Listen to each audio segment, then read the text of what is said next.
Good morning বন্ধুরা।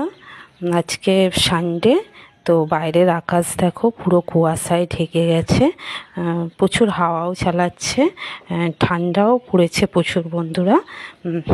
আজকে Sunday, office ছুটি থাকে, বাট আজকে অফিসে প্রোগ্রাম আছে বলে ডিউটি ফেলেছে, তাই আমি ডিউটির জন্য রেডি হয়ে গেছি। এই ঠান্ডায় স্নান টান করে বন্ধুরা আমি ডিউটি যাবো বলে রেডি হয়ে গেছি।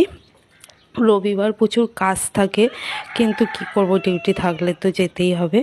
বন্ধুরা আমি সারাদিন খুবই ব্যস্ত থাকি, কারণ ঘরের টু জেড কাজ, বাজার দোকান রান্না বান্না যাবতীয় টু জেড কাজ থেকে সব কিছুই আমাকে করতে হয় বন্ধুরা।